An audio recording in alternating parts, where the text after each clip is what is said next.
The snowflakes fell gently on the New York City streets, coating everything in a deceiving blanket of pristine white. Deceiving because beneath that beauty lay the harsh reality of a city, growing colder by the minute, both in temperature and in heart. Sophia Jenkins pulled her worn-out coat tighter around her slender frame, her breath forming small clouds in the frigid air as she hurried down Fifth Avenue.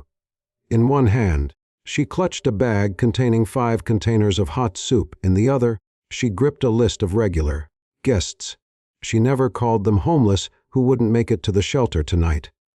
Mr. Wilson with his bad hip, old Martha who refused to leave her spot near Grand Central, the veteran who only identified himself as Sarge. Her mind was so preoccupied with the route she would take to reach everyone before the soup cooled that she didn't notice the tall figure stepping out of the gleaming black Bentley parked alongside the curb. The collision was inevitable. Sophia slammed into what felt like a wall, her momentum causing her to stumble backward. The soup containers flew from her hand, and with horror, she watched as one of them burst open midair, its contents arsing in slow motion before landing squarely on the man's immaculate camel hair coat. What the? The man's voice was deep, controlled, but with an edge that sent a shiver down Sophia's spine. "I'm so sorry," Sophia gasped, dropping to her knees to gather the fallen containers, painfully aware that one precious serving was now soaking into the sidewalk, and the stranger's undoubtedly expensive attire. "I wasn't looking where I was going," clearly, came the cold reply. Sophia looked up then, and for the first time, took in the man standing before her. Tall, imposingly so, with broad shoulders encased in what had once been a pristine coat. Dark hair, perfectly styled despite the snow, framed a face that could have been carved from marble, all sharp angles and perfect proportions. But it was his eyes that caught her attention, gray like the winter sky above them, and just as cold. She knew instantly who he was. Everyone in New York knew Madison Maxwell, tech genius, billionaire philanthropist, though that title seemed more like a PR stunt to Sophia, a notorious recluse. His face occasionally graced the business section of newspapers, usually accompanying headlines about another company he'd acquired or another million he'd donated to some flashy charity gala. "Do you have any idea what you've done?" Madison asked, looking down at his ruined coat with thinly veiled disgust. Sophia swallowed hard. "It's just soup, sir. It'll wash out." "Just soup," Madison repeated, his voice dangerously quiet. "This coat costs more than you probably make in 3 months." The words stung, not because they were untrue, but because of the casual cruelty with which they were delivered. Sophia felt heat rise to her cheeks, but not from embarrassment, from anger. "Well, I'm sorry about your coat," she said, standing up and meeting his gaze directly. "But that just soup was going to be someone's only hot meal today. So excuse me if I don't shed tears over your dry cleaning bill." Madison blinked, clearly not accustomed to being spoken to in such a manner. For a moment, something flashed in his eyes, surprise, perhaps even a hint of respect, but it was quickly replaced by his default expression of cool indifference. "Your name?" he demanded. "Excuse me, your name?" Madison repeated slowly, as if speaking to a child. "I'd like to know who I should bill for this." Sophia almost laughed. "Sophia Jenkins. But good luck finding me, Mr. Maxwell. I doubt our paths will cross again." It was Madison's turn to look surprised. "You know who I am. Everyone knows who you are," Sophia replied, gathering the remaining soup containers. "Now, if you'll excuse me, I have people waiting for this food." She turned to leave, but Madison's voice stopped her. "Wait." Sophia paused, bracing herself for more condescension. "Where exactly are you taking that soup?" His tone had shifted, curiosity replacing anger. "To people who need it." Sophia answered simply, not bothering to turn around. "You work for a shelter." Now Sophia did turn, her patience wearing thin. "I volunteer at the Hope Haven Community Center on East 28th. We provide meals, warm clothes, and a place to sleep for those who need it. Now, is there anything else, Mr. Maxwell? Because while we're standing here chatting, this soup is getting cold. And so am I." Madison studied her for a long moment, his expression unreadable. Then, without another word, he reached into his pocket, pulled out a sleek leather wallet, and extracted several $100 bills. "Here," he said, extending the money toward her. "For your center." Sophia stared at the offering, momentarily speechless. Then, to Madison's evident shock, she shook her head. "Keep your money, Mr. Maxwell. If you want to help, There are better ways than throwing cash at the problem. Good night." And with that, she walked away, leaving Madison Maxwell standing in the snow with his ruined coat and the lingering scent of tomato soup. What Sophia didn't see was the small smile that played at the corners of Madison's lips as he watched her go, a smile that hadn't appeared on his face in a very long time. The next morning, Sophia arrived at Hope Haven earlier than usual. Sleep had eluded her, her mind replaying the encounter with Madison Maxwell on an endless loop. Who did he think he was? Trying to throw money at her like she was some charity case. The arrogance of the wealthy never ceased to amaze her. The community center was housed in an old brick building that had once been a school.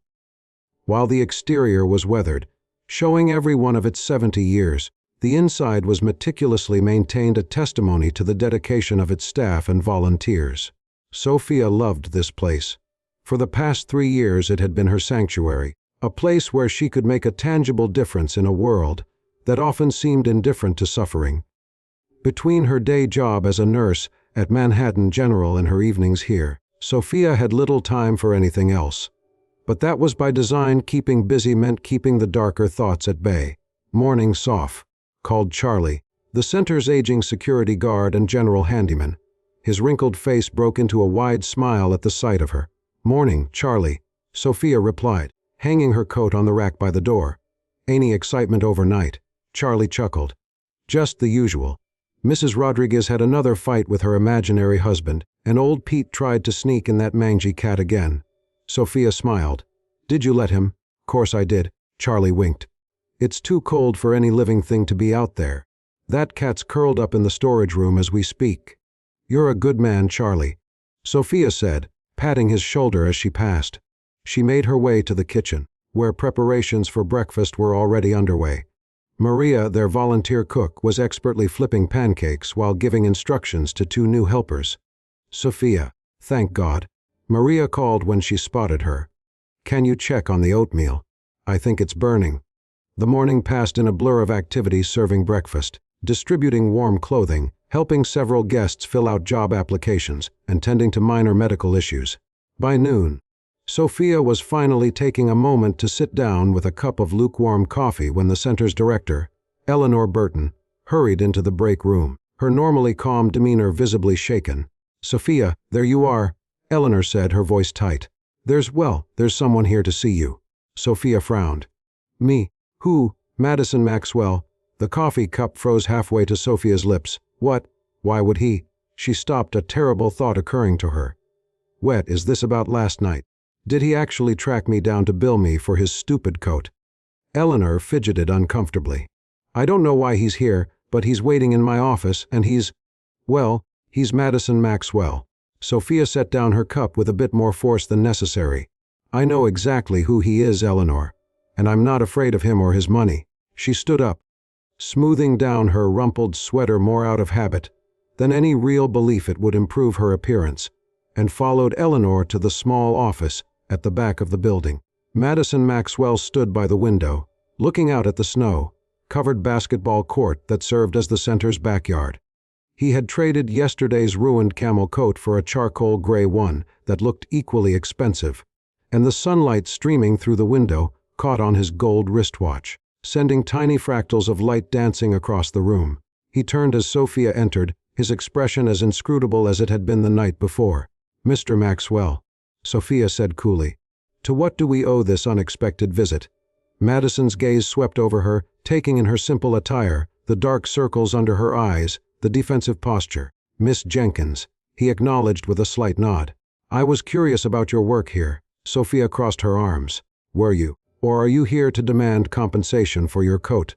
A flicker of amusement crossed his face. "The coat has been forgotten." "How generous of you," Sophia replied, her voice dripping with sarcasm. Eleanor, clearly mortified by Sophia's tone, stepped forward. "Mr. Maxwell, perhaps I could give you a tour of our facility. We're quite proud of what we've accomplished here, despite our limited resources." Madison kept his eyes on Sophia. "Actually, I'd prefer if Miss Jenkins showed me around. If she's willing." Sophia blinked, caught off guard by the request. She looked to Eleanor, who gave her an emphatic nod, silently pleading with her to cooperate. "Fine." Sophia sighed. But I have work to do, so we'll have to make it quick. I wouldn't dream of keeping you from your duties, Madison said, and Sophia couldn't tell if he was being sincere or mocking her. She led him out of the office and into the main area of the center, where several dozen people were engaged in various activities, some reading in the small library corner, others playing board games, a few napping on the worn sofas. This is our main living space, Sophia explained, gesturing around the room. During the day, it serves as a recreation area. At night, we set up cots for those who need a place to sleep. Madison surveyed the scene with an unreadable expression. How many people can you accommodate? Officially, we have beds for 50, Sophia replied. But in weather like this, we squeeze in as many as we can. No one gets turned away. They move through the center, Sophia pointing out the kitchen, the classrooms where they offered GED courses and computer skills training, the small medical station where she volunteered her nursing skills 3 evenings a week. Throughout the tour, Madison said little, asking occasional questions about funding and operations, his eyes missing nothing. Sophia found herself growing increasingly uncomfortable under his scrutiny, feeling like every crack in the wall, every piece of mismatched furniture was being cataloged and judged. And this, she said finally, stopping outside a colorful room filled with toys and small tables, is our children's area, for families who stay with us or for parents who need a safe place to leave their kids while they go to job interviews. Madison paused at the doorway, watching as a volunteer read a story to a group of children seated on a circular rug. His expression softened almost imperceptibly. You do all this on donations? He asked quietly. Donations, grants, a lot of volunteer hours, and sheer stubbornness, Sophia confirmed. It's never enough, but we make it work. Madison turned to face her fully then, his gray eyes searching her face as if trying to solve a particularly complex puzzle. Why do you do it? He asked. Work a full-time job and then come here. What do you get out of it? The question took Sophia by surprise. She had expected inquiries about finances, about the center's needs, perhaps even some condescending remark about the nobility of charity work. But this question seemed genuine, personal. Not everything is about what you get out of it, Mr. Maxwell, she answered finally. Sometimes it's about what you give. Something flickered in Madison's eyes, recognition, perhaps, or challenge. Before he could respond, however, they were interrupted by a small voice. Miss Sophia! Miss Sophia! A little girl of about 6 came running down the hallway, her dark curls bouncing with each step. She skidded to a halt in front of them, looking up at Madison with undisguised curiosity, before turning her attention back to Sophia. Lily said I could have an extra cookie if you said it was okay, she announced, her eyes wide with hope. Sophia smiled, kneeling down to the child's level. Did she now? And what makes you think you deserve an extra cookie, Miss Zoe? Zoe thought for a moment, her small face screwed up in concentration. I helped clean up the toys without being asked, she said finally. And I shared my new coloring book with Tommy, even though he always breaks the crayons. Well, that does sound deserving, Sophia agreed solemnly. 1 extra cookie it is. Zoe's face lit up with delight. She turned to go, then paused, looking back at Madison. Are you Miss Sophia's boyfriend? She asked bluntly. Sophia felt her cheeks grow warm. Zoe, she admonished. That's not. No. Madison interrupted, his voice gentler than Sophia had heard it before. He knelt down to Zoe's level, surprising both the child and Sophia. I'm just someone who's learning about this place. What's your name? The little girl replied, suddenly shy. I'm 6 3/4. That's a very precise age, Madison noted seriously. I'm Madison. It's nice to meet you. Zoe giggled. That's a girl's name, Zoo. Sophia began, mortified, but Madison shook his head. It's all right, he said, and to Sophia's further surprise he smiled, a small, genuine smile that transformed his face entirely. My mother was very progressive. Zoe seemed to consider this. My mom is in heaven, she said matter-of-factly, but Miss Sophia takes care of me sometimes. Something passed over Madison's face then, a shadow, quickly suppressed. Well, you're very lucky to have Miss Sophia, he said quietly. Now, I believe you have a cookie waiting for you. Zoe nodded enthusiastically, gave a little wave, and darted back down the hallway. Madison stood, brushing imaginary dust from his immaculate trousers, avoiding Sophia's gaze. Her mother died of an overdose last year, Sophia said softly. Her father's trying to get custody. But he works 2 jobs and can't afford childcare. She stays here during the day. Madison nodded, his expression once again carefully controlled. There are many stories like hers here, I imagine. Too many, Sophia agreed, but each one matters. They stood in silence for a moment, the bustling sounds of the center filling the space between them. Finally, Madison cleared his throat. "Thank you for the tour, Miss Jenkins," he said formally. "It was illuminating." Sophia studied him, trying to read beyond the polite mask. "Why are you really here, Mr. Maxwell? What do you want from us?" Madison looked at her for a long moment. "I'm not entirely sure," he admitted, and for the first time, Sophia sensed a genuine uncertainty in him. "But I think I'd like to help." Before Sophia could respond, Madison pulled a business card from his pocket and handed it to her. "My private number," he explained. "If there's anything specific you need for the center, call me directly." Sophia took the card reluctantly. "We don't need charity, Mr. Maxwell. We need sustainable support. Then call me when you've figured out what that looks like," Madison replied. "Good day, Miss Jenkins." And with that, he was gone, leaving Sophia standing in the hallway with his card in her hand, and an unsettling feeling that her life had just shifted in some fundamental way. The board meeting room of Maxwell Industries was silent as Madison concluded his presentation. 8 pairs of eyes stared at him with varying degrees of shock, skepticism, and in a few cases outright disapproval. "Let me get this straight," Richard Townsend, the company's CFO and Madison's longtime friend, finally spoke. "You want us to partner with a homeless shelter?" Madison's expression remained neutral. "A community center," he corrected. "And yes, that's exactly what I'm proposing. May I ask why?" This from Victoria Chen, head of marketing, her perfectly manicured fingers steepled in front of her. "While I appreciate the philanthropic angle, this seems rather specific and small-scale." Madison had anticipated this reaction. Hell, a week ago, he would have had the same thought himself. But something had changed since that snowy evening when a stubborn woman with fire in her eyes had dumped soup on his favorite coat. "It's precisely because it's small-scale that I'm interested," Madison explained, advancing to the next slide in his presentation, a picture of Hope Haven, its worn brick exterior somehow dignified against the stark winter landscape. Maxwell Industries has always donated to large charitable organizations, cancer research, environmental causes, educational foundations, all worthy endeavors, but the impact gets diluted. He clicked to the next slide, a series of statistics about homelessness in New York City.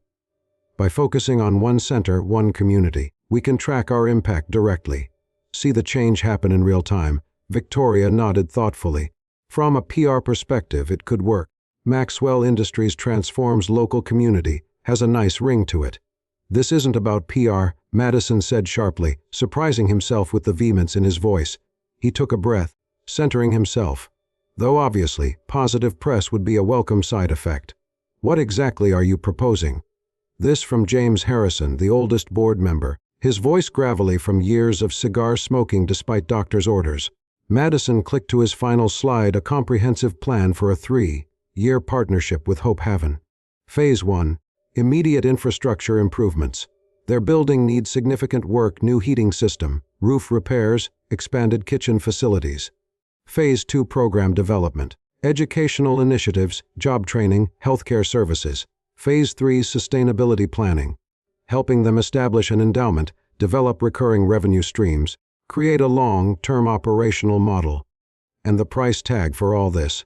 Richard asked, though his expression suggested he already knew the answer wouldn't be small. "Initial investment of $5 million, Madison replied calmly, "with ongoing commitments determined by progress and needs assessment."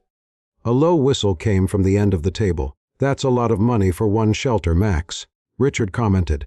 "It's a lot of money to change hundreds of lives," Madison countered. "Potentially thousands, over time." The room fell silent again as the board members exchanged glances.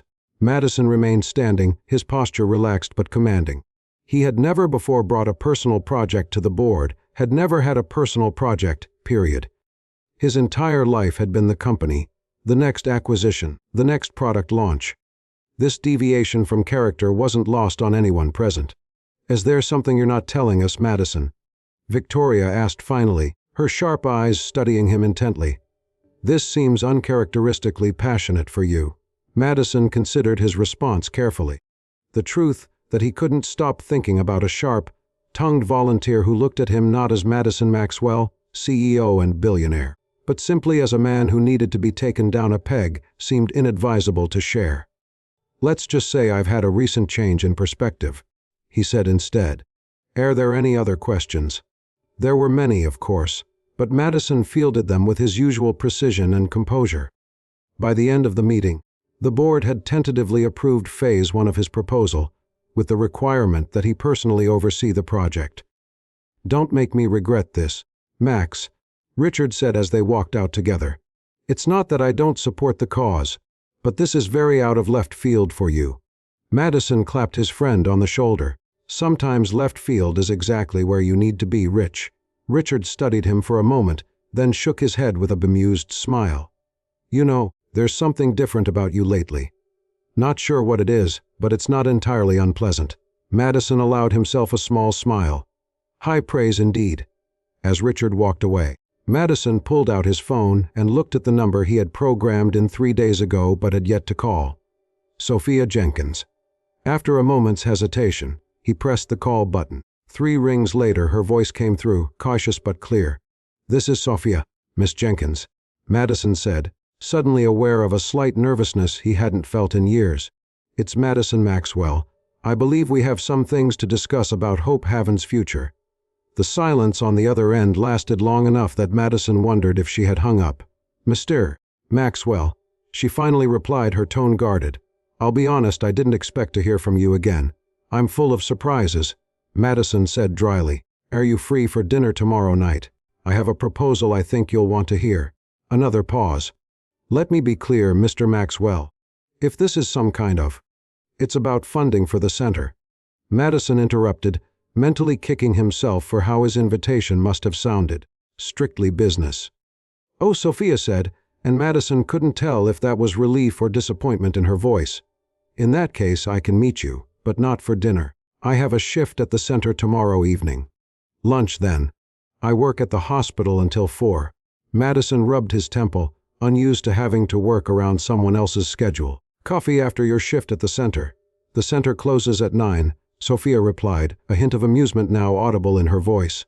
9:15 then, Madison said decisively. "There's a diner on the 31st and Park Marinos. It's open late." Sophia sounded surprised. "You know Marinos?" "I know every establishment in Manhattan that serves a decent cup of coffee after hours," Madison replied. "Is that acceptable?" "Yes, that works," Sophia agreed. "But Mr. Maxwell." "Yes." "If you're just playing some kind of game, or if this is about assuaging your conscience because you met a few poor people and felt bad for a minute, please don't waste my time. These people, they're not a charity project.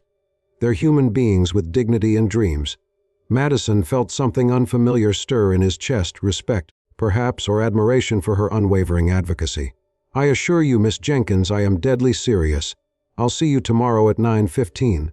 After ending the call, Madison stood at his office window, looking out over the Manhattan skyline. The city was beautiful from this height, all glittering lights and orderly streets, the messiness and struggle invisible from 60 stories up. For most of his life, Madison had preferred this view, distant, controlled, removed from the chaos of ground level.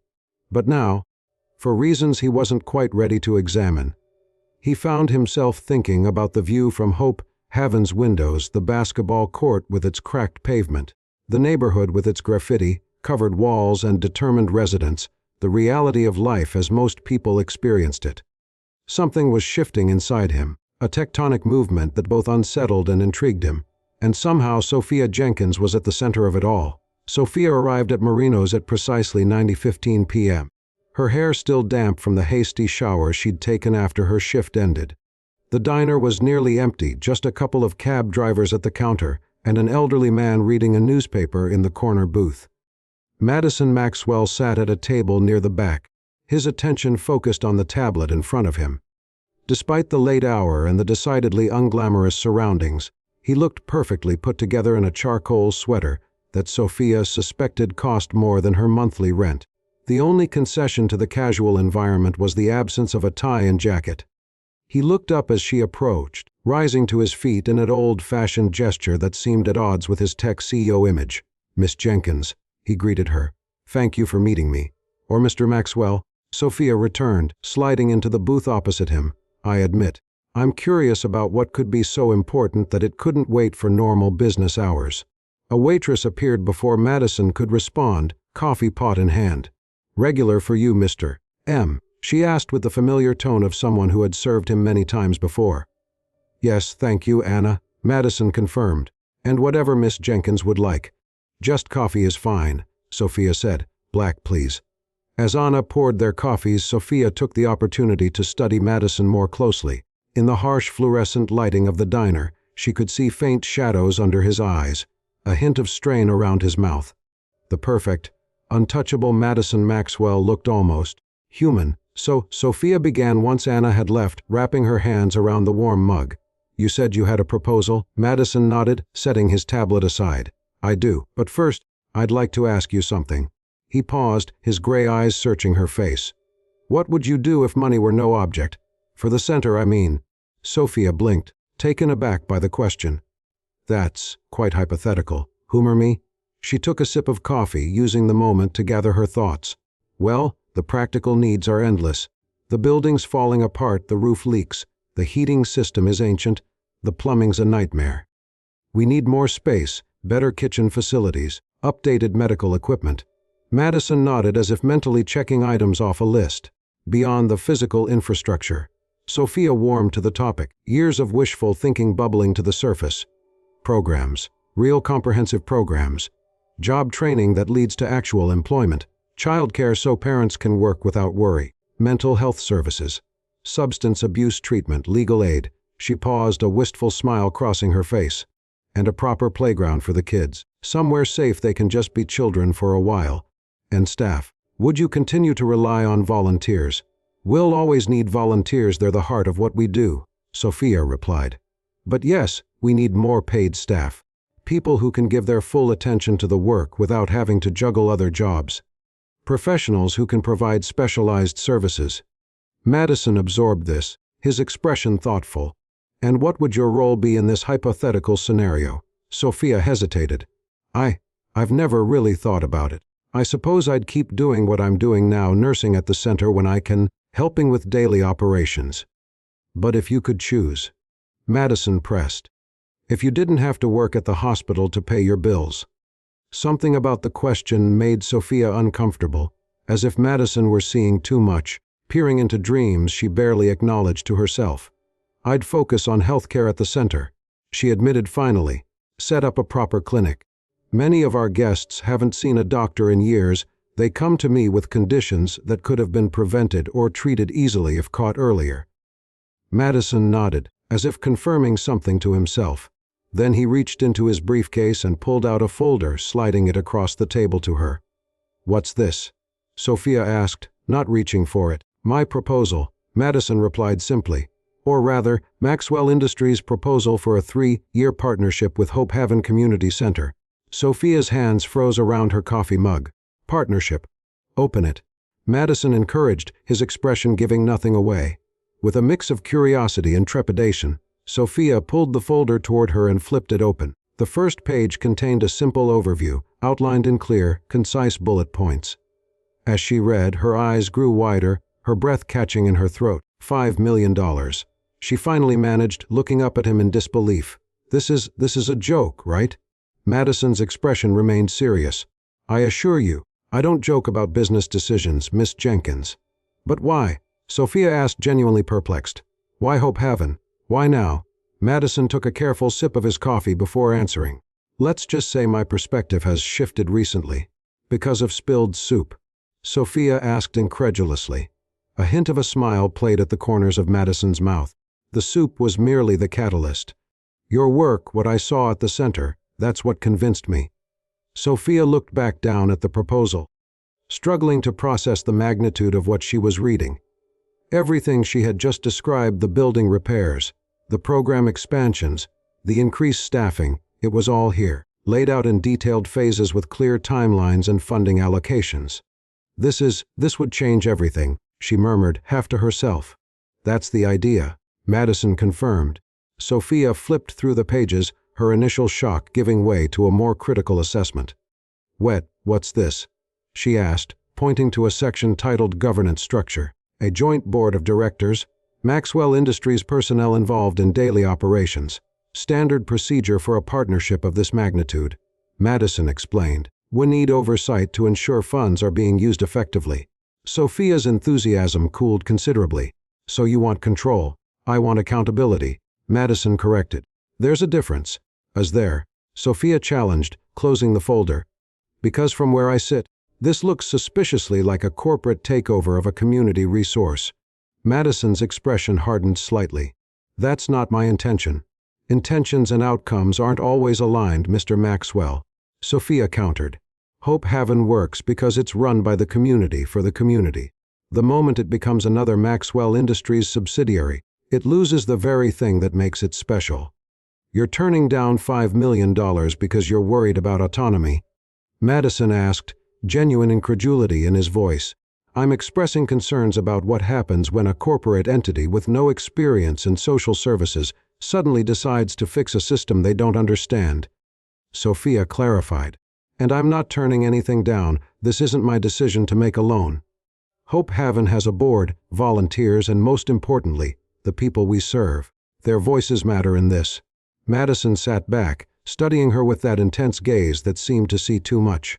"You're not what I expected, Sophia Jenkins." The use of her first name caught her off guard, as did the almost admiring tone in which he said it. "What did you expect?" she asked, genuinely curious. "Gratitude, perhaps," Madison admitted with surprising candor. "Most people don't question good fortune when it lands in their lap. I've found that good fortune often comes with strings attached," Sophia replied, "especially when it arrives in expensive suits with corporate logos." To her surprise, Madison laughed, a genuine sound that transformed his face, softening the hard edges and bringing a warmth to his eyes that she hadn't seen before. "Fair enough. So what would you propose instead?" Sophia thought for a moment, then reached for the folder again, opening it to the section on governance. "Partnership means equality," she said firmly. "If Maxwell Industries wants to be involved, fine. But decisions need to be made collaboratively, with equal representation from Hope Haven's existing leadership and the community we serve." "And operational oversight?" Madison asked, watching her intently. "Transparent reporting, regular assessment against agreed-upon metrics," Sophia replied without hesitation. "But day-to-day operations remain in the hands of those with experience in this work." "And who would lead this new, expanded version of Hope Haven?" Madison pressed. "Your current director." Sophia hesitated. Eleanor was wonderful, but she was already stretched thin managing the center as it was. "That would be part of the discussion," she said finally. "We'd need someone with both administrative experience and a deep understanding of the community's needs." Madison's eyes never left her face. "Someone like you, perhaps?" Sophia blinked, genuinely startled by the suggestion. I'm a nurse, not an administrator." "You're obviously more than that," Madison countered.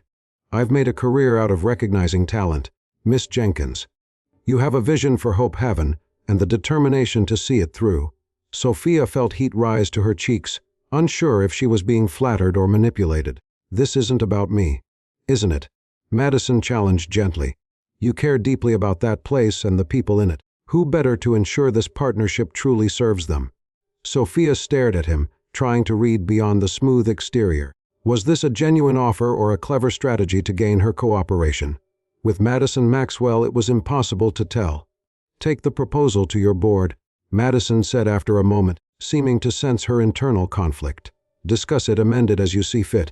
I'm open to negotiation on the details, but the core offer stands." Sophia nodded slowly, closing the folder once more. "I'll discuss it with them," she agreed. "But I want to be clear about something, Mr. Maxwell." "Yes." "If this is some kind of public relations stunt, or worse, a way to ease your conscience for a week before moving on to the next shiny project, we're not interested. Hope Haven isn't a toy for a bored billionaire to play with and then discard." Instead of being offended, Madison seemed almost amused by her frankness.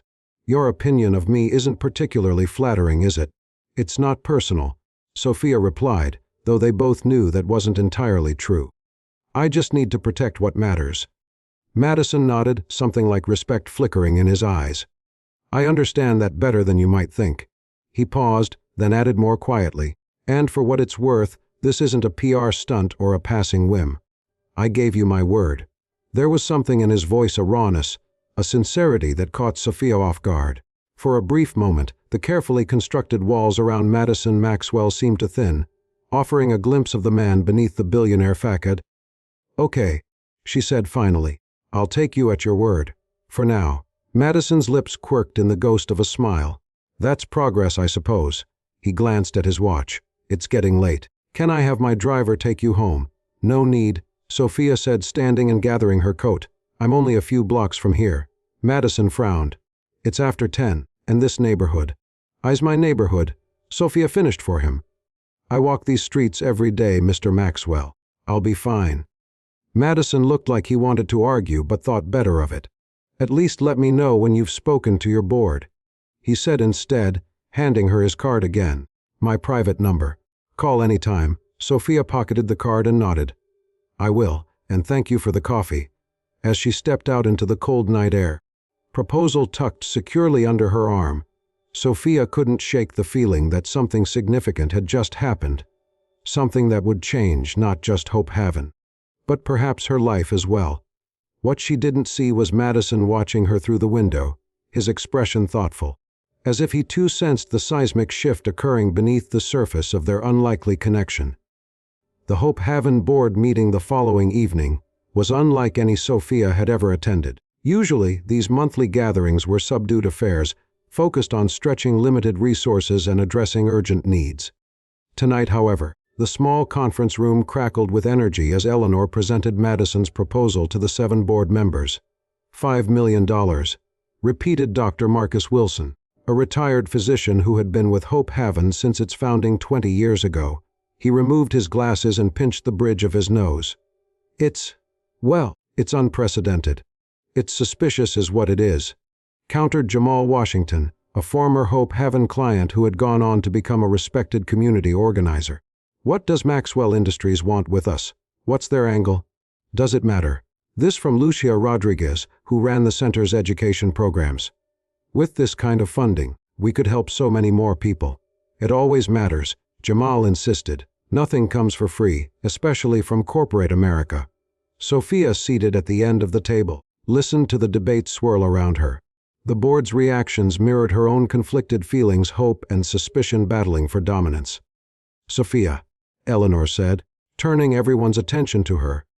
You've met with Mr. Maxwell twice now. What's your impression? Can we trust him? All eyes turned to Sophia, and she chose her words carefully. I don't know if trust is the right framework here, she began. Madison Maxwell is a businessman. This is a business proposition to him, albeit an unusual one. But why? Pressed Dr. Wilson. Why us? Why now? Sophia thought about the way Madison had interacted with little Zoe, the flicker of something genuine she'd glimpsed in his eyes last night at the diner. I think something about Hope Haven resonated with him. But ultimately, his motivations matter less than the impact this could have. And what about these governance requirements? Jamal asked, flipping to that section of the proposal. Seems like he wants to call the shots. I've discussed that with him. Sophia replied. He's open to negotiation. I think we can structure this as a true partnership, not a takeover. And the funds themselves. Eleanor asked, what are the restrictions? The proposal outlines focus areas. Sophia explained, but there's flexibility within those. Building improvements, program expansion, staff development. It would change everything, Lucia said quietly. Everything we've dreamed of but never thought possible. A thoughtful silence fell over the room. Finally, Dr. Wilson spoke again. I propose we form a committee to review the offer in detail and develop a counterproposal that maintains the essence of Hope Haven while embracing this opportunity. Sophia, would you lead that effort? Sophia hesitated. Between her hospital shifts and volunteer hours, she barely had time to sleep, let alone spearhead a project of this magnitude. But the potential impact of this partnership, the lives it could change, made the decision for her. Yes, she agreed. I'll do it. Later that night, as Sophia walked home through the still, snowy streets, she pulled out her phone and Madison's card. It was nearly midnight, too late to call, surely, but the card had said, anytime, and something told her Madison Maxwell wasn't a man who said things he didn't mean. She dialed the number, half expecting to reach a voicemail or assistant. Instead, Madison answered on the second ring, his voice alert despite the hour. "Maxwell. It's Sophia Jenkins," she said, suddenly feeling awkward. "I hope I'm not disturbing you." "Not at all," Madison replied, and she could hear the faint sound of typing in the background. "I'm still working. What can I do for you?" "The board reviewed your proposal tonight," Sophia explained, stepping aside to let a late, night dog walker pass. "They're cautiously interested. We're forming a committee to develop a counter-proposal." "I expected nothing less," Madison said, and Sophia could hear the smile in his voice. "And I assume you'll be leading this committee. How did you know?" "As I said before, I recognize talent," Madison replied simply. "When can I expect to hear from you?" "We'll need about 2 weeks," Sophia said. "There's a lot to consider, and everyone on the committee has other responsibilities." 2 weeks is acceptable." There was a brief pause. "Would it be helpful to meet in the interim, to discuss specific concerns as they arise?" Sophia considered this. "Actually, yes, that would be more efficient than trying to address everything at once." "Good. I'll clear my schedule for you. Just let me know when."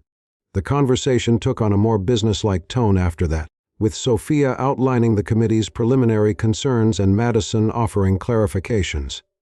By the time they hung up, it was nearly 1 in the morning, and Sophia realized they had spoken for almost an hour. As she continued her walk home, she found herself smiling slightly. Madison Maxwell was still an enigma, part ruthless businessman, part unexpected ally, but she was beginning to think that beneath the polished exterior might be someone worth knowing after all. The next 2 weeks passed in a blur of activity.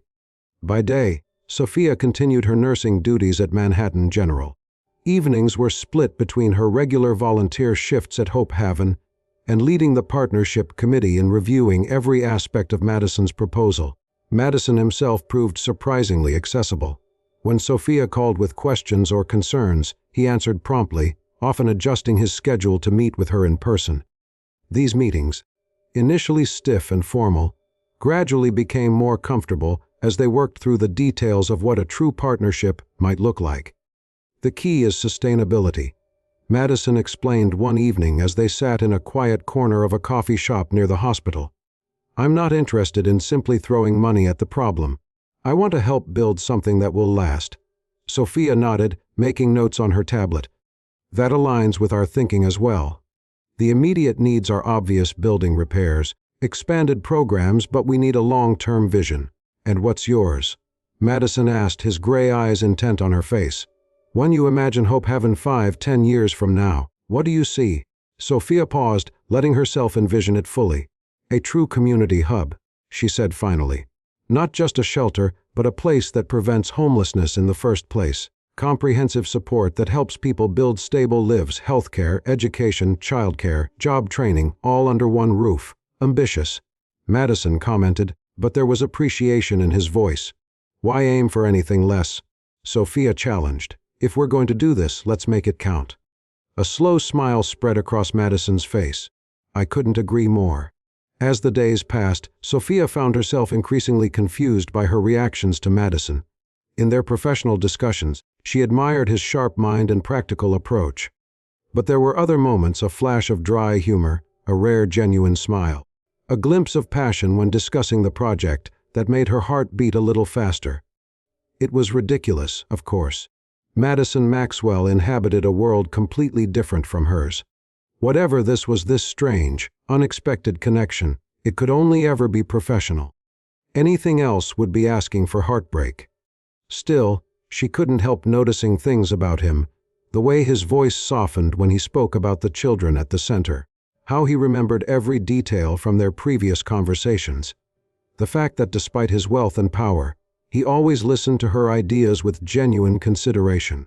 On the day before the committee was due to present their counter-proposal, Sophia arrived at Hope Haven to find an unusual scene. A sleek black car was parked outside, and when she entered the building, she heard a familiar voice coming from the main room. Madison sat cross-legged on the floor, surrounded by a group of children, including little Zoe. He was reading from a well-worn copy of Where the Wild Things Are, doing different voices for each character, his usually perfect hair slightly mussed, his expensive shirt sleeves rolled up to reveal strong forearms. Sophia stood frozen in the doorway, unable to reconcile this image with the Madison Maxwell she thought she knew. When he finished the story, the children erupted in applause, and Madison smiled, not his usual controlled, professional smile, but something wide and unguarded that transformed his entire face. Again, Zoe demanded, bouncing on her knees. I think that's enough for today. Madison replied gently, but I'll come back soon with another story, I promise. As the children dispersed, Madison looked up and spotted Sophia. For a brief moment, something like embarrassment crossed his face before he schooled his features back into their usual composed expression. Miss Jenkins. He greeted her, standing and brushing off his trousers. I was in the neighborhood and thought I'd stop by, to read stories to the children. Sophia asked, unable to keep the surprise from her voice. Madison shrugged, an unexpectedly casual gesture from someone usually so controlled. Zoe asked when I visited last week. I had some time today. That's very kind of you, Sophia said, still processing this new side of him. Don't sound so shocked. Madison replied with a hint of defensiveness. I'm not completely heartless.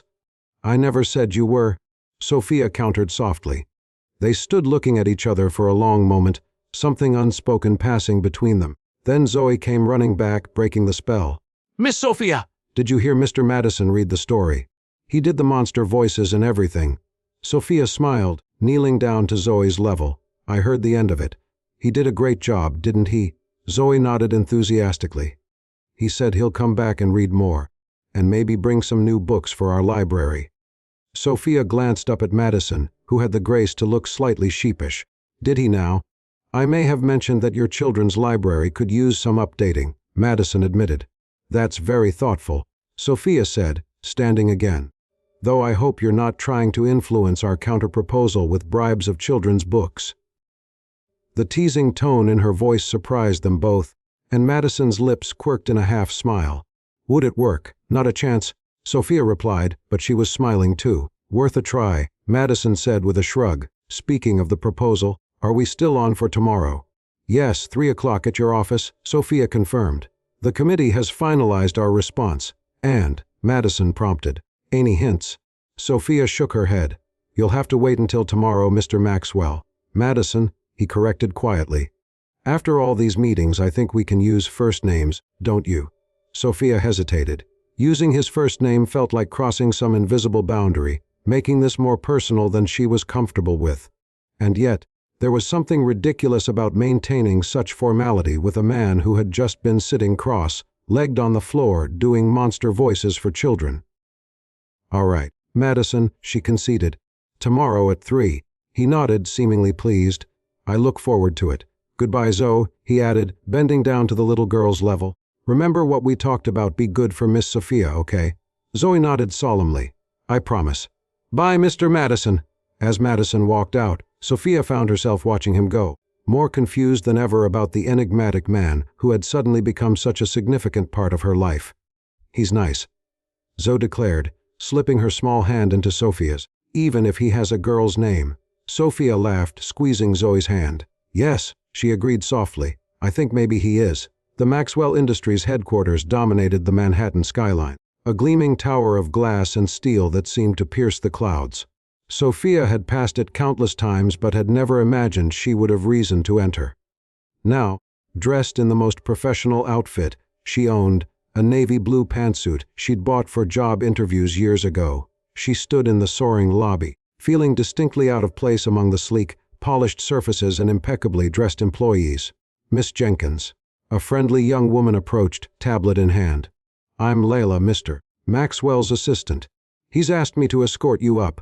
Sophia followed Leela to a private elevator that whisked them upward with barely a sound. When the doors opened on the 60th floor, Sophia stepped into what seemed like another world, a space of understated luxury. All clean lines and muted colors, with floor-to-ceiling windows offering a breathtaking view of the city below. This way, please, Leela directed, leading her down a corridor lined with abstract art pieces that Sophia suspected cost more than her annual salary. They entered a spacious conference room where Madison was already waiting. along with Richard Townsend, whom Sophia recognized from news articles as Maxwell Industries CFO, and Victoria Chen, the head of marketing. Sophia, Madison greeted her, rising from his seat. The use of her first name in this setting felt strangely intimate, though his tone remained professional. "Thank you for coming. Please, meet Richard Townsend and Victoria Chen." Handshakes were exchanged, pleasantries offered. Sophia tried to project confidence, though her heart was racing. She had faced life or death situations in the ER with less anxiety than she felt presenting to this group of corporate powerhouses. "I understand you have a counterproposal for us," Madison said once they were all seated, his expression giving nothing away. Sophia nodded, distributing copies of the document to each person at the table. "The Hope Haven Partnership Committee has carefully reviewed your proposal and developed what we believe is a framework that serves both organizations' interests while maintaining the integrity of our mission." For the next hour, Sophia walked them through the committee's vision, a true partnership structure with equal governance, a phased implementation plan, clear metrics for success, and most importantly, a pathway to long-term sustainability that wouldn't leave Hope Haven dependent on Maxwell Industries indefinitely. Throughout her presentation, Madison remained attentive but unreadable, his gray eyes focused on her with an intensity that was both unnerving and somehow energizing. Richard asked several pointed questions about financial oversight, while Victoria seemed particularly interested in the community engagement aspects. In summary, Sophia concluded, "We believe this structure allows for meaningful impact while respecting the expertise and autonomy of both partners. Hope Haven brings decades of experience in community service, while Maxwell Industries brings resources and business acumen. Together, we can create something truly transformative." When she finished, there was a moment of silence. Then Madison looked to his colleagues. "Thoughts?" "It's thorough," Richard acknowledged, flipping through the document. "The financial accountability measures are stronger than I expected. I'm impressed by the community integration elements," Victoria added. "This has the potential to be a model for corporate community partnerships." Madison nodded, still giving nothing away. "Could you give us a moment, Sophia? We'll need to discuss this privately." "Of course." Sophia agreed, rising from her seat. Lila appeared as if by magic to escort her to a waiting area just outside the conference room. 10 minutes passed, then 20. Sophia paced the small area, mentally reviewing every aspect of her presentation, wondering if she had pushed too hard on certain points or not been clear enough on others. Finally, the door opened and Madison appeared. "Come back in," he said simply. When Sophia re-entered the conference room, she was surprised to find only Madison waiting for her, his colleagues having apparently departed. "Where are Mr. Townsend and Ms. Chen?" she asked. "They had other appointments," Madison explained, gesturing for her to sit. "But they've given me their input." Sophia took her seat, trying to read his expression. And Madison was silent for a moment, studying her with that penetrating gaze. Then, to her surprise, a slow smile spread across his face. "It's excellent work, Sophia. Truly impressive." Relief flooded through her. "So you accept our terms?" "With a few minor adjustments, yes," Madison confirmed. "The structure is sound, the vision compelling. I particularly appreciate your emphasis on sustainability that aligns perfectly with my goals for this partnership." Sophia let out a breath she hadn't realized she'd been holding. "That's wonderful news. There is one outstanding question, however." Madison continued, his expression growing more serious. "Leadership. What about it?" Sophia asked cautiously. "Your proposal wisely calls for a new executive director position to oversee the expanded center," Madison said. "Someone with both administrative experience and a deep understanding of the community's needs." "Yes," Sophia agreed. "We thought it best to conduct a formal search process." Madison leaned forward slightly. "I have someone in mind already." Sophia frowned. This was exactly what the committee had feared Maxwell, trying to install his own people in key positions. "We believe it's important that the leadership reflects the community and understands the work firsthand," she said carefully. "I couldn't agree more," Madison replied. "That's why I think it should be you." Sophia stared at him, certain she had misheard. "Me? You?" Madison confirmed. "I've watched you these past weeks, Sophia. You have the vision, the passion, and frankly, the backbone this position requires. You understand Hope Haven's mission because you've lived it. And you're not afraid to stand up to someone like me when necessary." Sophia struggled to find words. "I'm a nurse, not an administrator. I don't have the qualifications." "You have exactly the qualifications that matter," Madison interrupted gently. "The rest can be learned. And before you worry about bias, this isn't just my opinion. Eleanor suggested it independently, as did several of your board members when I spoke with them." "You spoke with our board without me?" Sophia asked, momentarily distracted. Madison had the grace to look slightly abashed. "I wanted their unfiltered opinions. They all said the same thing: you're the heart of Hope Haven, even if you don't have an official leadership title." Sophia felt overwhelmed. The idea had never seriously occurred to her, and yet, wasn't this exactly what she had been doing unofficially for years? Advocating for the center, developing new programs, coordinating volunteers. "It would mean leaving my position at the hospital," she said slowly, thinking aloud. "Yes," Madison acknowledged. "But it would also mean being able to build the healthcare program at Hope Haven that you've talked about, reaching more people, making a bigger impact." He was right, and that realization scared her.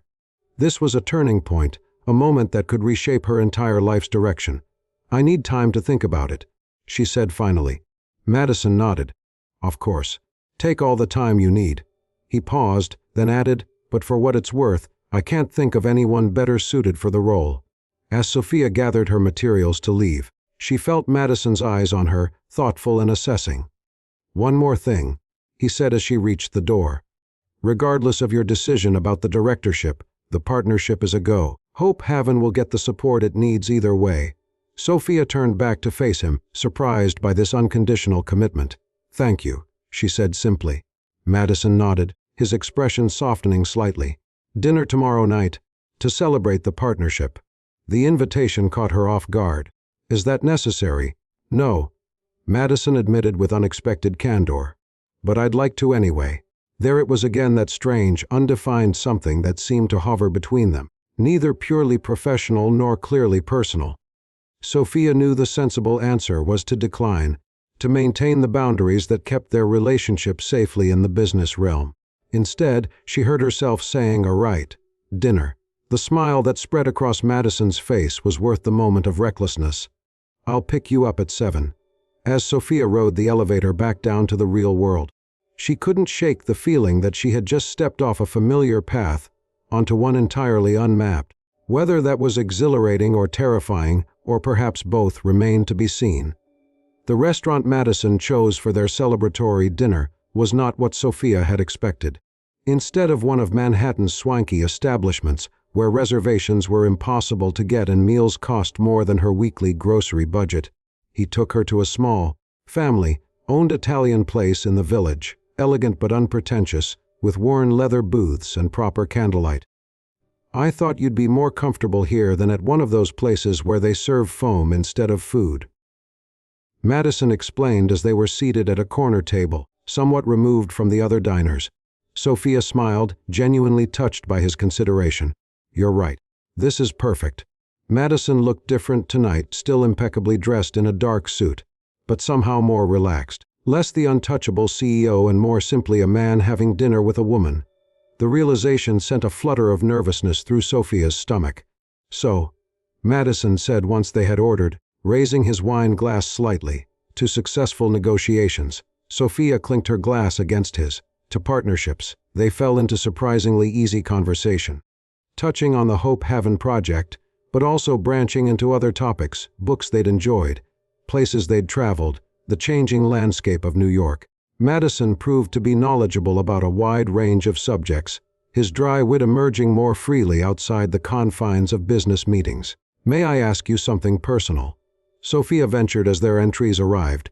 Madison looked momentarily guarded but nodded. "You can ask. I reserve the right not to answer." "Fair enough," Sophia acknowledged. "Why are you really doing this? The Hope Haven partnership, I mean.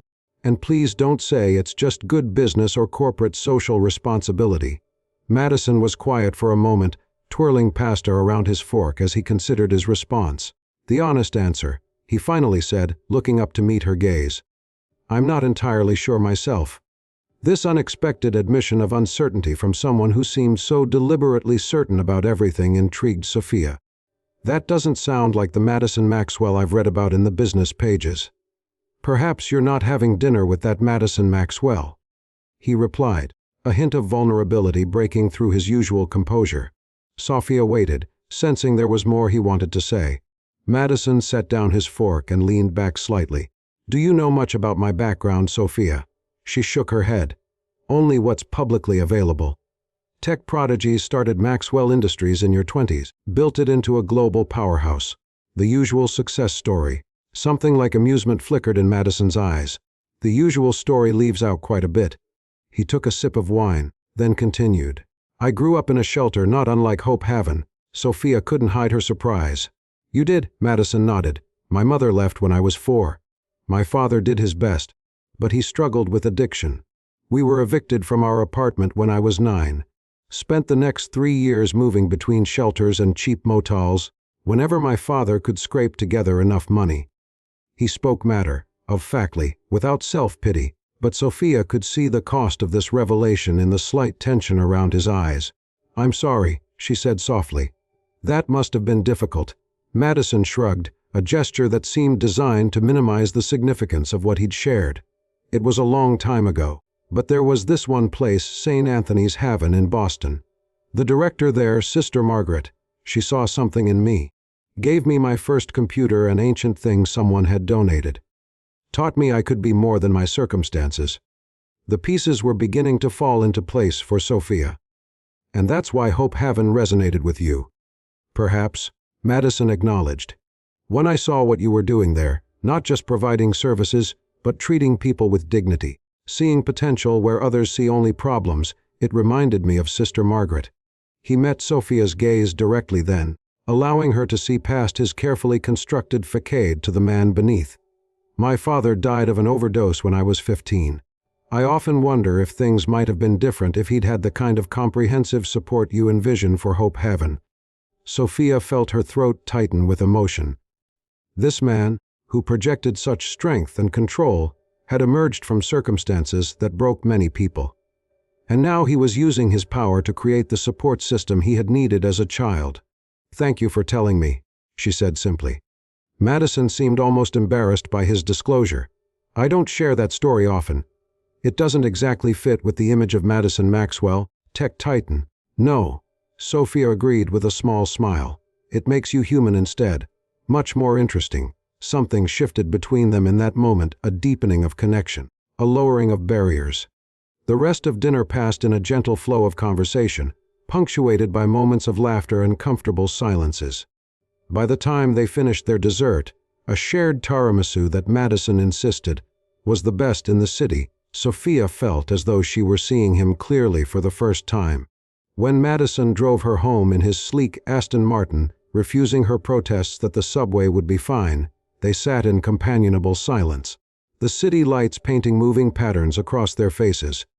He pulled up in front of her apartment building, a modest walk up in a neighborhood that was decent but far from luxurious. Thank you for dinner, Sophia said, suddenly shy. It was lovely. Madison nodded, studying her face in the dim light of the car's interior. Have you thought more about the director position? The abrupt return to business caught Sophia off guard. Yes, I've been thinking about it. I'm still not sure. What's holding you back? Madison asked, his voice gentle but probing. Sophia hesitated, trying to articulate the complex mix of emotions the offer had stirred in her. It's a big change, she said finally, and a big responsibility. I'm not sure I'm ready for it. Nobody ever feels ready for the things that matter, Madison replied. But from what I've seen, you've been doing the job already, just without the title or the resources. There's also, Sophia paused, uncertain how to express her next concern without sounding presumptuous. There's also what? Madison prompted. Sophia took a deep breath. There's also the question of our working relationship. If I took the position, you would effectively be my boss, or at least a major stakeholder in my work. Something flickered in Madison's eyes, understanding, perhaps, or confirmation of a suspicion. And that concerns you because tonight didn't feel like a business dinner. Sophia admitted, her cheeks warming. At least, not entirely. Madison was silent for a long moment, his expression unreadable in the shadows. No, he agreed finally. It didn't. The tension in the car shifted, becoming charged with unspoken possibilities.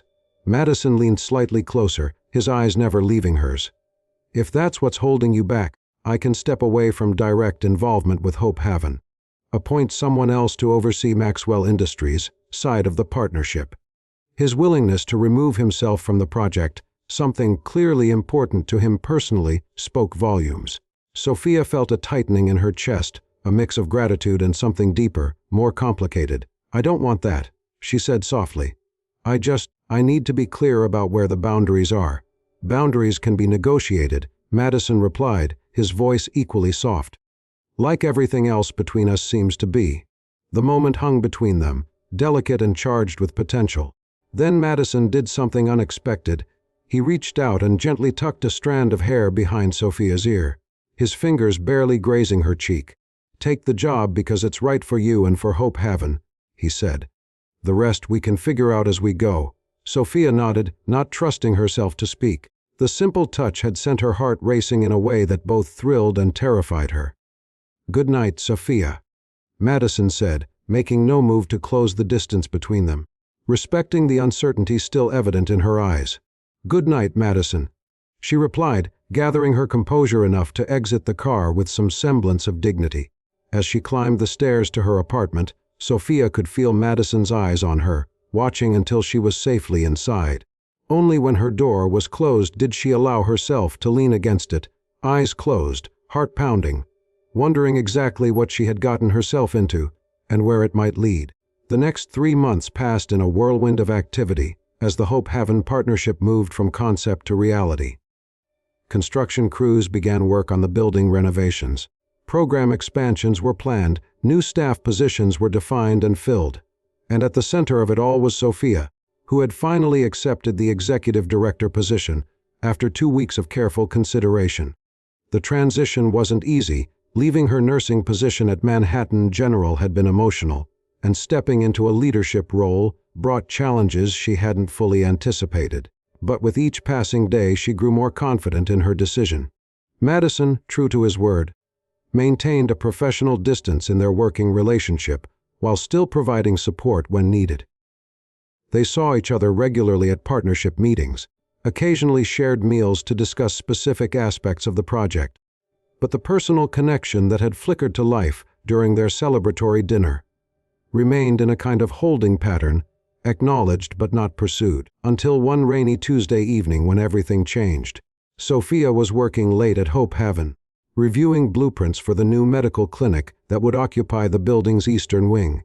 The center was quiet, most staff and volunteers having departed hours ago. Only Charlie remained at his security post near the entrance, keeping a watchful eye as the last few guests settled in for the night. The sudden crack of thunder made Sophia jump, her concentration broken.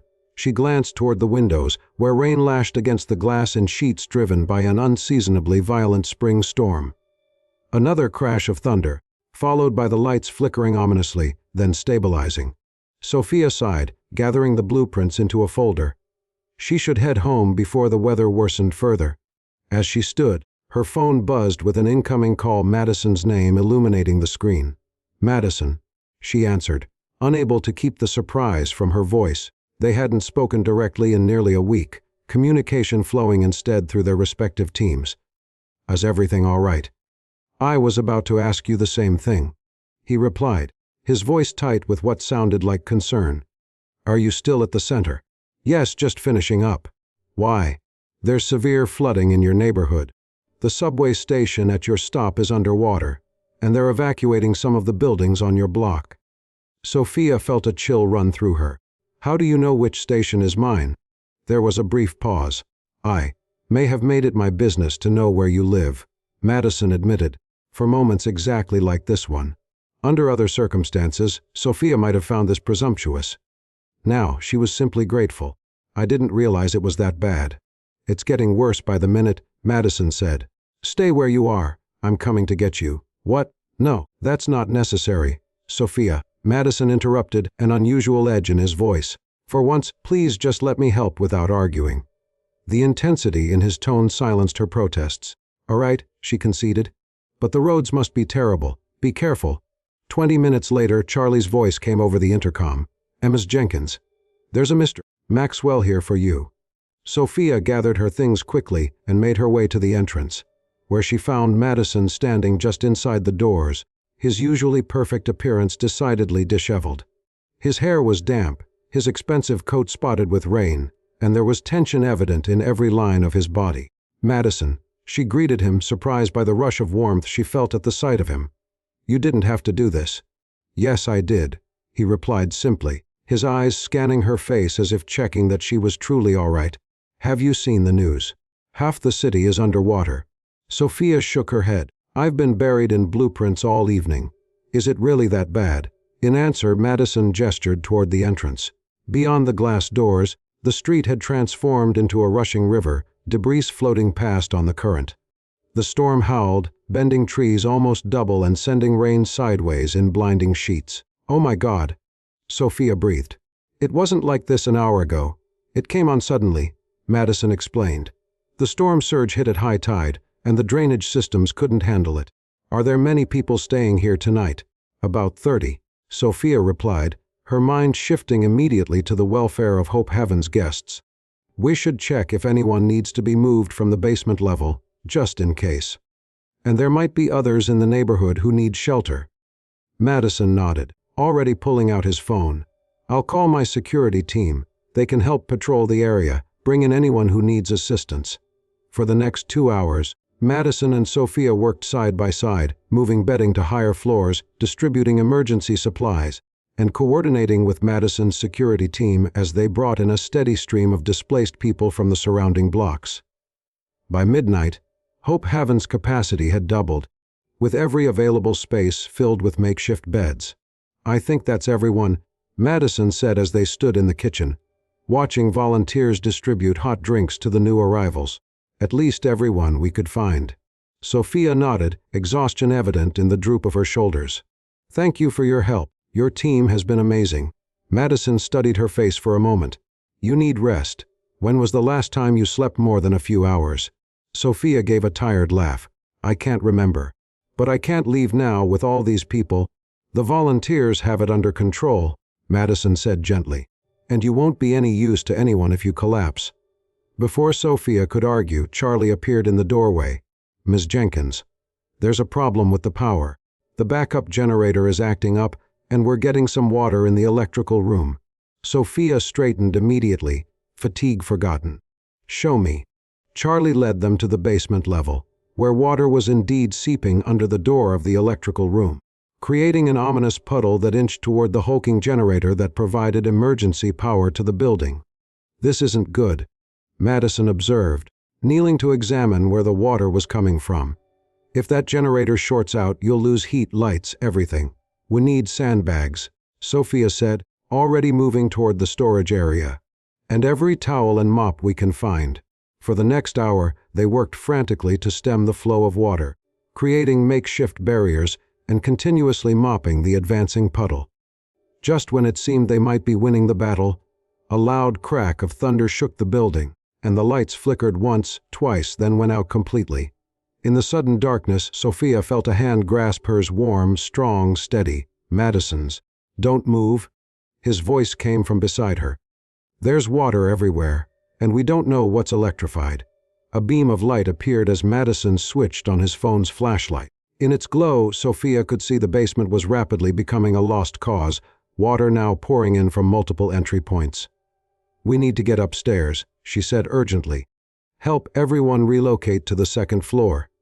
They made their way carefully back to the stairwell, still hand in hand, though there was no longer any practical reason for the contact. Upstairs, chaos reigned as volunteers attempted to manage the frightened guests in the darkness.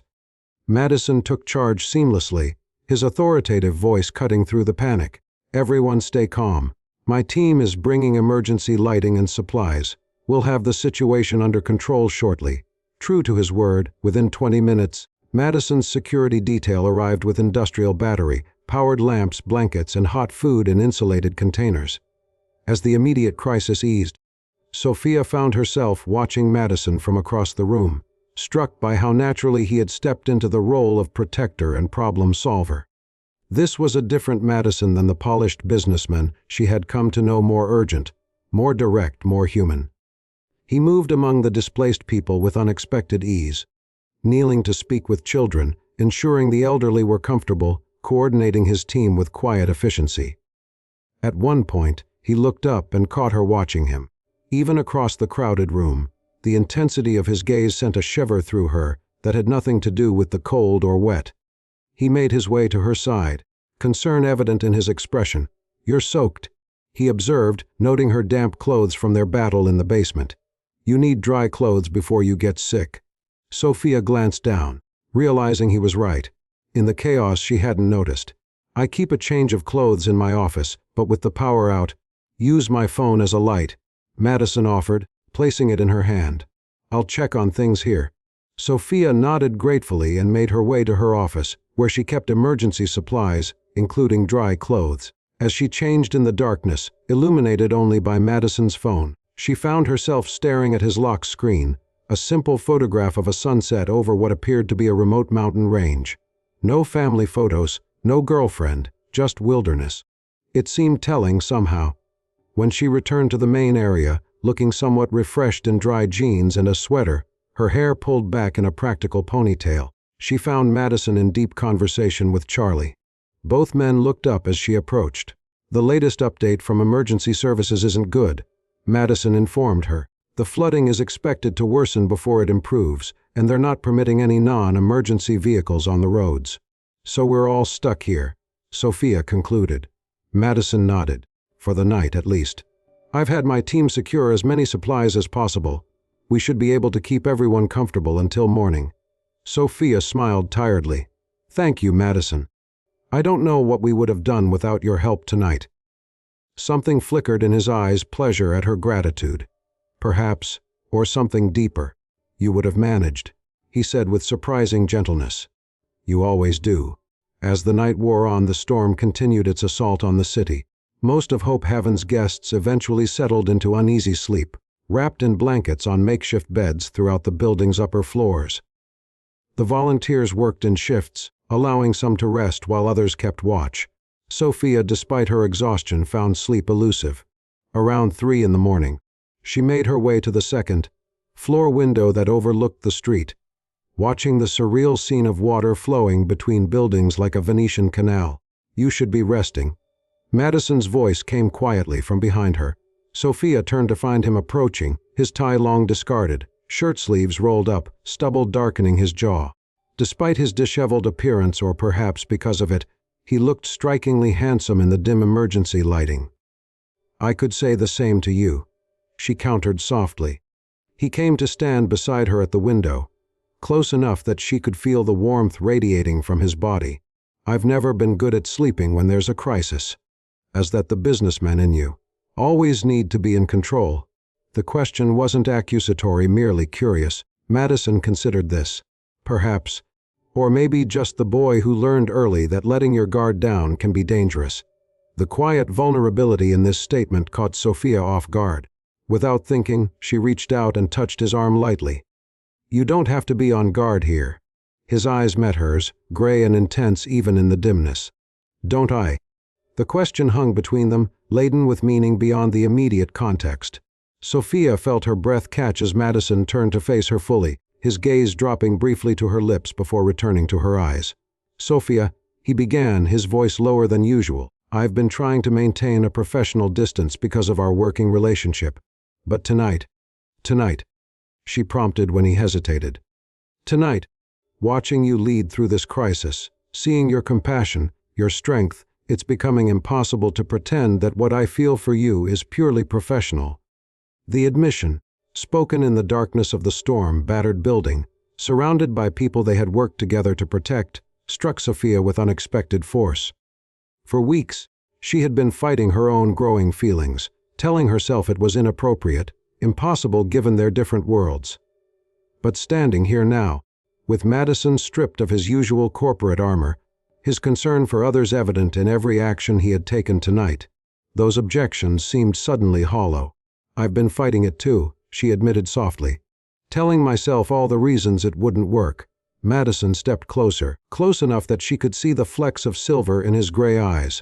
"And what reasons are those?" "You're Madison Maxwell," Sophia said simply. "Billionaire CEO, man who moves markets with a single decision. And I'm just someone trying to make a small difference in a broken world." "That's precisely why I'm drawn to you," Madison replied, his hand coming up to gently touch her cheek. "Because you see value in things I was taught to ignore. Because you fight for what matters without concern for personal gain. Because when you look at me, you see Madison, not Maxwell Industries."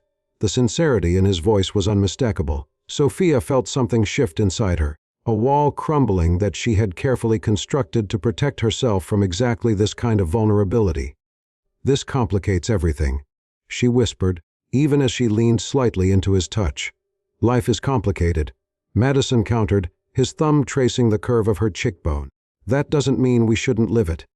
When his lips finally met hers, it felt like the culmination of something that had been building since that snowy night when she had spilled soup on his expensive coat. The kiss was gentle at first, questioning, then deepening as Sophia responded, her hands coming up to rest against his chest. Time seemed to suspend as they stood there in the storm, darkened building, finding in each other an unexpected harbor amidst the chaos. When they finally broke apart, Madison rested his forehead against hers, his breathing slightly uneven. "I've wanted to do that since you told me off about my coat," he confessed, a smile in his voice. Sophia laughed softly. "You have a strange response to hostility. Only yours," he replied, tucking a strand of hair behind her ear. "Only you." The intimacy of the moment was interrupted by the distant sound of a child crying. Reality rushed back. They were in the midst of a crisis, surrounded by people who needed their help. "I should check on that," Sophia said, reluctantly stepping back. Madison nodded. "Go. We'll figure this out later." As Sophia moved away to attend to the distressed child, she glanced back to find Madison watching her, his expression a mix of wonder and determination that sent a thrill of anticipation through her. Whatever this was between them, this unexpected connection, it was only beginning. The morning brought watery sunlight and receding floodwaters.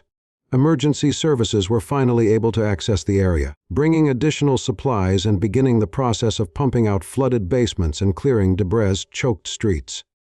Sophia, who had finally managed a few hours of restless sleep on the couch in her office, emerged to find Madison coordinating with a team of city officials in the main hall. He looked up as she entered, his eyes finding hers across the crowded room. Despite the business-like conversation he was engaged in, a warmth entered his expression that was meant only for her. "Ms. Jenkins," one of the officials greeted her. "I'm Captain Reynolds, Emergency Management. I want to commend you on your preparedness. Your center handled the situation admirably." "We had help," Sophia replied, glancing at Madison. "Mr. Maxwell and his team were instrumental in our response. Well, between your organization and Mr. Maxwell's resources, you created quite the safe haven here."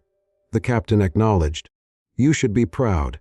As the officials departed to continue their assessment of other affected areas, Madison made his way to Sophia's side.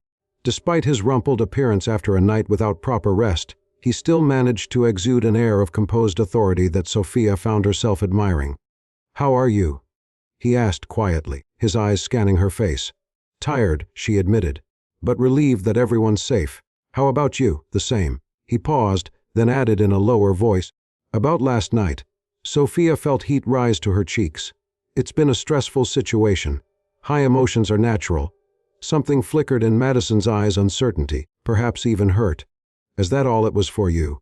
A stress response?"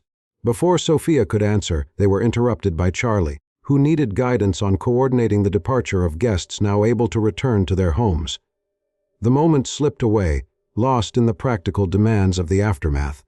Throughout the day, Sophia and Madison continued to work side by side, managing the crisis response with efficient teamwork that belied the tension simmering beneath the surface.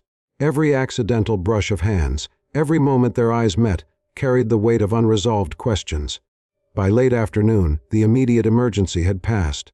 Hope Haven was returning to some semblance of normalcy, though the basement would require extensive repairs. Madison's security team had departed, replaced by professional cleanup crews he had arranged. Sophia found him in her office, reviewing damage assessment reports with the contractor he had engaged. When the man left to examine another section of the building, they were finally alone for the first time since their kiss. "I should thank you," Sophia began formally, struggling to find the right approach. "Your response to this crisis has been above and beyond what anyone could expect from a community partner." Madison set down the report he was holding, his expression unreadable. "Is that what we are? Community partners?" The carefully neutral tone of his voice belied the significance of the question. Sophia took a deep breath, gathering her courage. "Madison, what happened last night was—" She hesitated, searching for the right words. "A mistake," he supplied, his voice carefully controlled. "Something to be forgotten now that the crisis has passed." "No," Sophia said firmly, surprising them both with her certainty. "It wasn't a mistake, but it is complicated." Something in Madison's posture relaxed slightly. "Complicated I can work with," he said, a hint of his usual confidence returning. "It's rejection I was concerned about." Sophia felt a smile tug at her lips despite the seriousness of the conversation. "Rejection. I find it hard to believe Madison Maxwell has much experience with that." "More than you might think," he replied, stepping closer. "Especially when it comes to things that truly matter." The sincerity in his voice touched something deep within Sophia. This powerful man, who could have anything or anyone he wanted, was standing before her with vulnerability in his eyes, waiting for her to determine what came next. "I meant what I said about complications," she said softly. "Hope Haven is at a critical juncture. This partnership is vital to its future. If there's something between us, and it doesn't work out, it could jeopardize everything." Madison finished for her, understanding in his expression. "I've considered that too, and—" Sophia prompted. Madison took another step closer, close enough that she could see the determination in his eyes. "And I think some risks are worth taking. But we can proceed carefully, set boundaries between personal and professional. Keep things private until we're sure." His thoughtful response, acknowledging her concerns while offering a practical solution, was so characteristic of the man she had come to know over these past months. No grand declarations or impulsive decisions, just measured consideration and respect for the complexity of their situation. "I'd like that," Sophia admitted, feeling a weight lift from her shoulders. "To see where this might go, while protecting what we've built here." Madison's smile was slow and genuine, transforming his face in a way that still caught Sophia by surprise. "Dinner tonight, then. Somewhere quiet, away from prying eyes. I should really stay and oversee the cleanup." Sophia began, torn between duty and desire. "The cleanup team will be here all night," Madison pointed out gently. "And you've been awake for nearly 36 hours. You need rest, food, and—" He paused, a hint of mischief entering his expression. "Perhaps some time to process recent developments." Sophia couldn't help but laugh at his careful phrasing. "When you put it that way, how can I refuse?" Later that evening, as they sat across from each other in a private dining room of a discreet restaurant in the West Village, Sophia found herself studying Madison with new eyes. Here was a man who had risen from childhood poverty to unimaginable wealth and power, yet still carried within him the boy who had once needed the safety of a place like Hope Haven. "What are you thinking?" Madison asked, catching her thoughtful gaze. "That you're a paradox," Sophia replied honestly. "Ruthless businessman and compassionate ally. Private to the point of reclusiveness, yet surprisingly open about things that matter. I'm still trying to reconcile all the versions of Madison Maxwell I've encountered." Madison considered this, swirling the wine in his glass. "Perhaps they're not different versions, just different aspects of the same person, revealed in different contexts. And which aspect is the real you?" Sophia challenged gently. Madison met her gaze directly. "All of them. The question is, which ones do I choose to nurture?" "And what does that depend on?" Letly. A small smile played at the corners of his mouth. "It depends on who I'm with. You bring out different priorities in me." The admission, simple but profound, hung between them. Acknowledgement of the subtle but significant shift he had undergone since their first encounter. Sophia reached across the table, her hand covering his in a gesture that felt both new and somehow familiar. "I like those priorities," she said softly. Madison turned his hand to entwine his fingers with hers, his thumb tracing gentle patterns on her skin. "So do I." In that quiet moment, with the city rebuilt after the storm moving on around them, Something remarkable was taking shape, not just a partnership between Hope Haven and Maxwell Industries, but a connection between two people who had found in each other something neither had been looking for, but both, perhaps, had needed all along. 6 months later, Hope Haven Community Center stood transformed. The old brick exterior had been restored rather than replaced, preserving its character while ensuring structural integrity. Inside, the space had been completely renovated, modern facilities, housed within the historical framework, a perfect metaphor for the partnership that had made it possible. The grand reopening ceremony had drawn an impressive crowd. City officials, corporate sponsors, community members, and media representatives filled the courtyard where a temporary stage had been erected. Sophia stood slightly off to the side, watching as Eleanor, the former director now serving as board chair, addressed the gathered audience. Hope Haven has always been more than just a building, Eleanor was saying, her voice carrying clearly through the sound system. It's been a community, a family, a place of new beginnings. Today, we celebrate not just improved facilities, but expanded vision, the ability to serve more people, more comprehensively than ever before. Sophia felt a presence beside her and turned to find Madison, impeccable in a dark suit, his expression uncharacteristically nervous. "Ready for your speech?" she asked quietly, resisting the urge to straighten his already perfect tie. "Public speaking doesn't usually bother me," he admitted. "But this feels different." Sophia understood. Over the past 6 months, Hope Haven had become personal for Madison in a way few projects ever had. He had been deeply involved in every aspect of the renovation and expansion, far beyond what might be expected from even a major donor. "You'll be wonderful," she assured him, briefly squeezing his hand when she was certain no one was watching. They had kept their relationship private, as agreed, though Sophia suspected that at least a few observant staff members had noticed the change in their dynamic. For now, keeping their personal connection separate from their professional partnership seemed the wisest course, protecting both Hope Haven and the fragile, growing thing between them. When Madison took the stage a few minutes later, Sophia watched with undisguised pride. He spoke eloquently about community investment, about the importance of comprehensive support systems, about Hope Haven as a model for future partnerships between business and social services. What the audience couldn't know, what only Sophia and perhaps a few others recognized, was how personal this was for him, how in helping to rebuild Hope Haven, Madison was in some way healing the wounded child he had once been, creating the safe harbor he had needed all those years ago.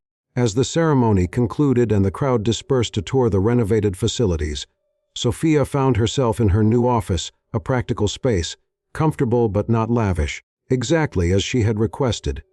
Through the window, she could see children already enjoying the playground equipment in what had once been an empty lot next door, now transformed into a safe outdoor space. A knock at her open door drew her attention. Madison stood in the doorway, his official duties complete, a more relaxed expression on his face. "So," he said, stepping into the room and closing the door behind him, "how does it feel, seeing it all come together?" Sophia smiled, emotion welling up unexpectedly. "Overwhelming.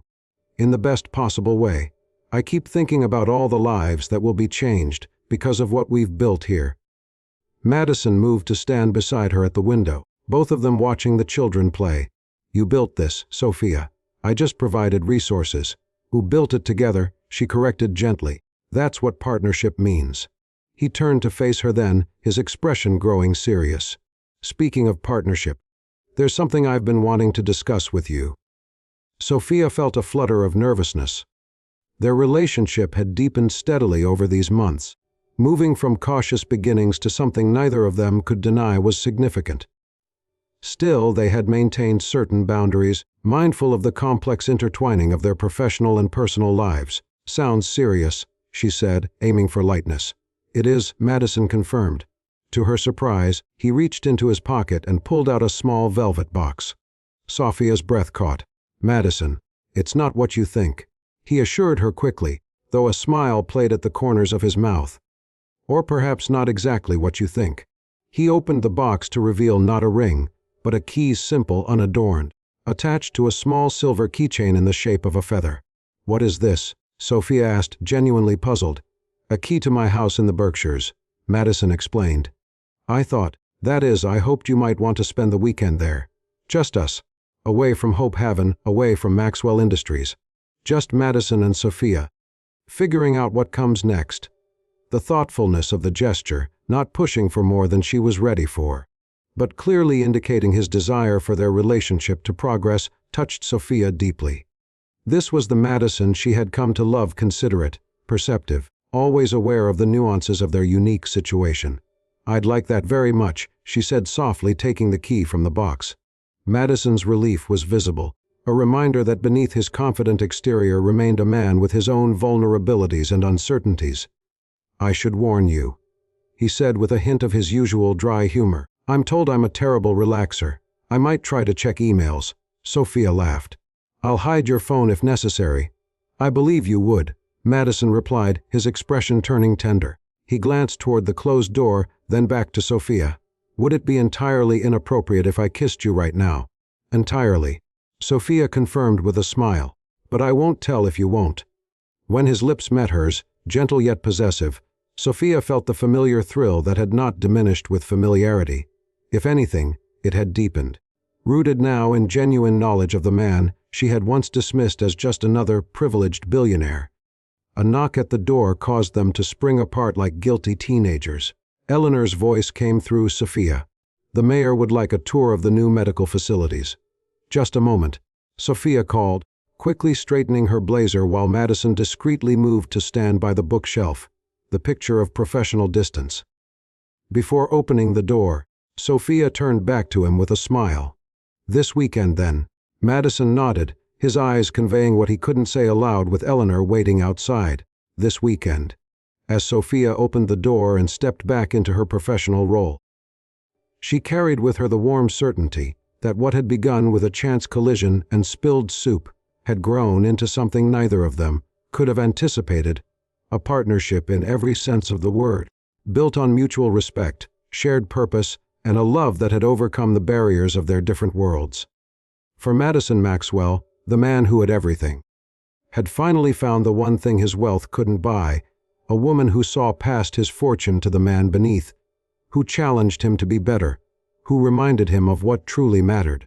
And Sophia Jenkins, who had dedicated her life to helping others find hope, had unexpectedly discovered her own in the arms of a man who had once seemed her opposite in every way, but who had proven to be her perfect complement.